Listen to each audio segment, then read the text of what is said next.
자, 우리 그 설문지 올 때까지 왔나요? 네.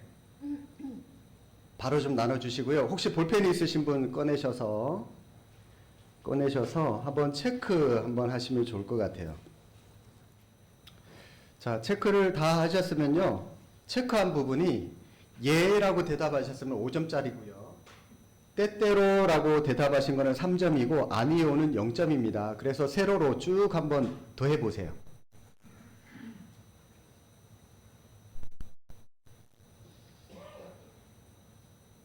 쭉 한번 더 해보셔서 예, 때때로 해서 총 합계를 한번 내보십시오. 내가 몇 점 정도 되는지. 특히 18번 보시면은 예배 시간 외에 주중이나 토요일에 정기적인 밤 모임을 하고 있는지. 제가 주일학교 지도할 때 보니까 어떤 선생님은 자기 집에 아이들 수시로 데려와서 막 떡볶이 해 먹이고 라면 끓여 먹이고 막 그러더라고요. 그런 것도 괜찮아요. 네. 자, 합계 한번 해 보셨습니까? 혹시 80점 이상 된다. 우리 쉽지 않거든요, 사실. 어우, 두 분, 세 분, 네 분. 어우, 너무 행복한데요. 네 분, 예. 혹시 이제 부끄러워서 못 드신 분이 한 절반이라고 저는 생각이 드는데, 그래도 되죠? 네. 감사합니다. 자, 설문지 여러분 왜 했는지 아시죠? 이 때때로나 아니요 해당하는 부분을 여러분 이 예라고 하는 대답으로 나올 수 있도록 노력하라는 겁니다. 이해되시죠? 예. 지금은 점수가 좀 50점 돼도 상관없어요.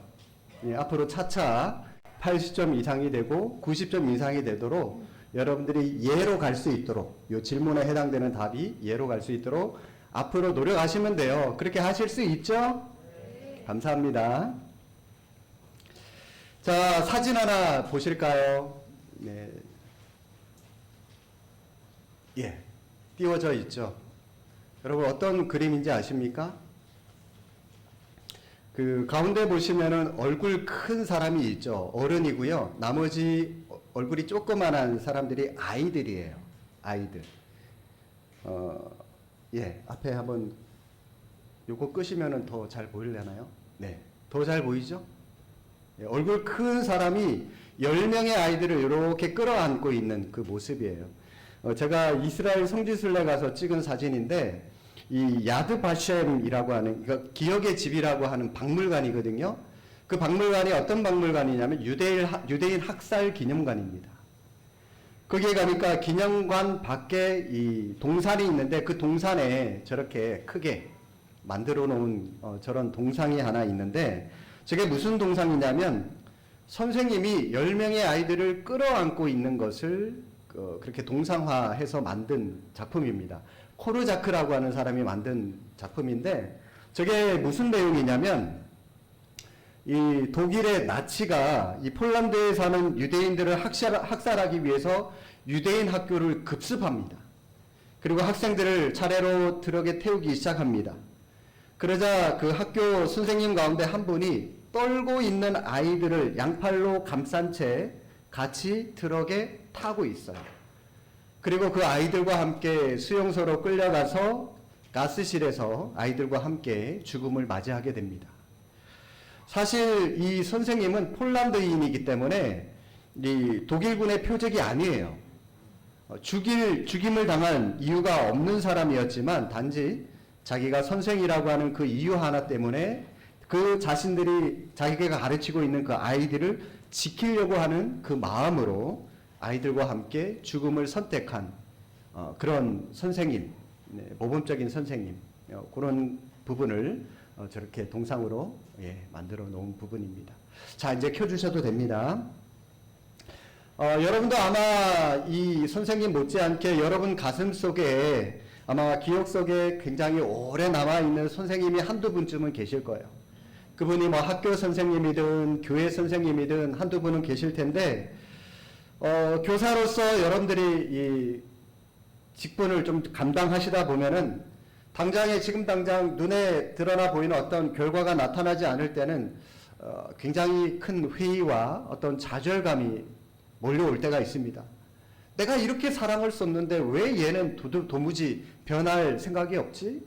그러면서 마음에 굉장히 어떤 큰 부담감이 올 수가 있는데, 그러나 교사로서 한 영혼을 지도할 때에 그 어린아이가, 그 학생들이 훗날 여러분의 헌신과 희생의 정신을 통해서 한국 교회와 또 더 나아가서 이 사회와 세계 역사를 바꿀 수 있다는 사실을 여러분들이 인정하고 그 아이들을 사랑으로 가르칠 필요가 있다는 겁니다. 19세기가 낳은 위대한 전도자 누군지 아십니까? D.L. 무디라고 하는 분이 계세요. 아마 여러분 이 무디라고 하는 이름은 신앙생활 하시는 분들 중에 한 번쯤은 다 들어보셨을 겁니다.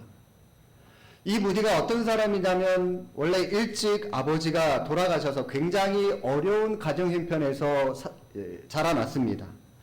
도저히 학업을 감당할 수가 없어서 초등학교 5학년에 학업을 그만두고 보스턴에 있는 삼촌집에 가서, 그분이 이제 구두가게를 운영을 했거든요. 삼촌 가게에 가서 수선공으로, 초등학교 5학년짜리 아이가 수선공으로 일을 하게 됩니다. 무디는 청교도 신앙을 가진 어머니 밑에서 자랐기 때문에 삼촌의 배려로 보스턴에 있는 주일학교에 매주마다 출석을 하곤 하는데, 그런데 무디는 교회를 다니기는 했지만 돈을 벌어서 빨리 우리 가정을 일으켜 세워야 되겠다, 성공하는 것이 1차적인 목표였기 때문에 신앙에 대해서는 사실 별로 관심이 없었던 사람이었습니다. 그런데 무디가 다니고 있는 이 교회에 에드워드 킴볼이라고 하는 선생님이 계셨는데, 이 킴볼 선생님이 무디를 가만히 보니까 얘가 성경에 대한 지식도 별로 없고 성경에 대해서도 뭐 별로 관심도 없고 예배도 그냥 형식적으로 다니는 것 같고 마음에 좀 안타까운 마음이 들었던 것 같아요. 그래서 이 킴볼 선생님은 약 1년 동안 무디가 일하고 있는 구두 수선 가게를 찾아가서 그에게 날마다 그리스도의 사랑과 보혈에 대한 말씀으로 그 아이를 양육을 했습니다. 가르쳤어요. 이렇게 무디는 킴볼 선생님의 사랑과 가르침을 통해서 하나님의 사랑을 비로소 깨닫게 되고 나중에 회심하게 됩니다. 무디는 훗날 당시 자신이 회심한 때를 회상하면서 이런 고백을 합니다. 나는 문 밖으로 나가서 지구에 비치는 밝은 태양빛과 함께 주님의 사랑 속에 빠졌다. 이때 보스턴 공원에서 노래 부르는 아름다운 새소리가 들려왔고 나는 새들도 사랑하게 되었다. 그 후로 모든 창조물이 다 사랑스럽게 보였다. 이런 고백을 했습니다. 그 후로 초등학교를 중퇴한 아이에서 나중에 훗날 그가 19세기의 위대한 전도자라고 하는 별명이 붙여질 정도로 영국과 미국의 부흥운동에 앞장섰고요. 세계적으로 이름을 떨치는 하나님의 사람으로 그가 쓰임을 받게 되었습니다. 아마 예수 믿는 사람치고 무디라고 하는 이름을 한 번쯤은 다 들어보셨을 겁니다. 그러나 정작 무디를 있게 한 에드워드 킴볼 선생님에 대해서는 아는 사람은 거의 없을 겁니다. 이처럼 킴볼 선생은 무명의 크리스찬에 불과했지만 그러나 그 한 사람의 수고와 헌신과 섬김의 모습을 통하여 그는 시대를 가능하게 만드는 위대한 인물을, 무디라고 하는 인물을 하나님 앞으로 인도하는 큰 영광을 누렸다라고 하는 사실입니다. 교육은요, 멀리 보고 화살을 쏘는 것이다 라고 하는 말이 있습니다. 화살을 쐈어요. 어디로 날아갔는지, 지금 당장은 어디로 갔는지 찾을 수 없다 할지라도 어느 날, 미래의 어느 날 참나무 중앙에 딱 꽂혀 있는 자신의 화살을 발견한 날이 틀림없이 온다는 겁니다. 교사인 여러분들이 가르친 학생들을 통해서 하나님의 나라를 이루는 사역이 얼마나 귀한 것이고 여러분이 맡고 있는 이 교사라고 하는 사역의 중요성이 얼마나 중요한지 여러분 깨닫는 것이 제일 중요하다라고 하는 거죠. 교회에 수많은 봉사의 직분들이 있습니다. 다 중요하죠. 그런데 그 중에서 주일학교 교사가 다른 직분들과 결정적인 다른 차이점이 있다면 그 차이가 뭘까요? 바로 가르친다는 거죠. 가르친다는 것. 가르치는 대상이 있기 때문에 그냥 자기 열심, 자기 열정만 가지고는 안 돼요. 가르치는 대상이 누군지 그 사람에 대해서 알아야 되고 그 사람의 상황을 이해해야 되고 그 사람의 상황을 알고자 하는 노력이 먼저 필요합니다. 그리고 나서 다가가는 열정이 필요하죠. 오늘 본문 여러분들도 다 아시죠? 예수님께서 십자가에 죽으시기 전에 제자들을 섬기신 사건을 소개하고 있는 장면입니다. 예수님께서 제자들과 함께 저녁을 잡수시다가 제자들을 다 모으시고 그들의 발을 한 명씩 한 명씩 씻겨주십니다. 유대인의 풍습에 따르면은 타인의 발을 씻어주는 일은 그 집안에서 수많은 종들을 가진 가운데 가장 하급의 종, 가장 비천한 종에게 맡겨진 일이 바로 이 타인의 발을 씻어주는 일이었어요. 그런데도요, 예수님이 자기가 친히 허리에 수건을 두르고 제자들의 발 아래에 무릎을 꿇고 그들의 발을 씻겨주셨다는 겁니다. 뭘 말씀하죠? 출세욕과 교만에 빠져 있는 그 제자들을 깨우쳐 주시기 위해서 겸손과 섬김의 모습을 예수님께서 친히 제자들에게 보여주신 겁니다. 제자들의 발을 씻겨주신 예수님이 원래 제자들에게는 어떤 분이십니까? 13절 말씀 한번 보십시오. 너희가 나를 선생이라 또는 주라 하니 너희 말이 옳도다. 내가 그러하다. 제자들이 주님을 뭐라고 부르고 있다고요?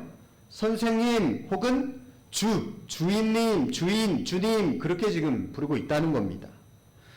선생은요, 이 헬라어 언어로 랍비라고 합니다. 랍비. 다들 아시죠? 한 학파의 최고로 높은 사람입니다. 그를 따르는 제자들과 많은 사람들이 그 선생의 가르침, 그 랍비의 가르침대로 살아가요. 그게 바로 랍비입니다. 그리고 이 주라고 하는 단어는 히브리어로 아돈이라고 하는 말인데 주인이라고 하는 말입니다. 그런데 여러분 이 히브리어 아돈이라고 하는 말은 성경에 보면 보통 하나님만을 지칭할 때 사용하는 말이에요. 사람에게는 잘 붙이지 않는 말입니다. 그런데 여러분 사람에게 붙이지 않는 그 단어를 지금 예수님께 붙였어요. 주님이라고 하는 단어를 예수님께 붙였어요. 뭘 의미하죠? 예수님을 하나님처럼 여기고 있다는 거예요, 제자들이. 예수님을 하나님처럼 세상의 주인으로, 세상의 구주로 생각하고 있다는 겁니다. 그런 엄청난 예수님이 제자들의 발을 직접 씻겨주고 계신다는 겁니다. 제자들에게 예수님 자신과 같은 겸손의 삶을 살아가도록 예수님이 친히 본을 보여주신 겁니다. 주님은 말로만 사랑해라, 겸손해라, 말로만 제자들을 가르쳐 주신 것이 아니라 자신이 먼저 직접 행동함으로써 그 겸손의 모습을, 사랑의 모습을 보여주신 겁니다. 어떤 엄마가 아들의 손을 잡고 선생님을 찾아왔어요. 선생님, 우리 아이가 단 것을 너무 좋아하는데 선생님이 잘 좀 지도해 주셔서 좀 고쳐주세요. 단 것 좀 끊을 수 있도록 좀 훈육 좀 해주세요. 선생님이 잠시 고민하며 생각하다가 일주일 후에 다시 와 주시겠어요? 하고 다시 돌려보냈어요. 무슨 명분인지를 몰랐지만 일주일 후에 다시 이 엄마가 아이의 손을 잡고 선생님을 찾아왔습니다.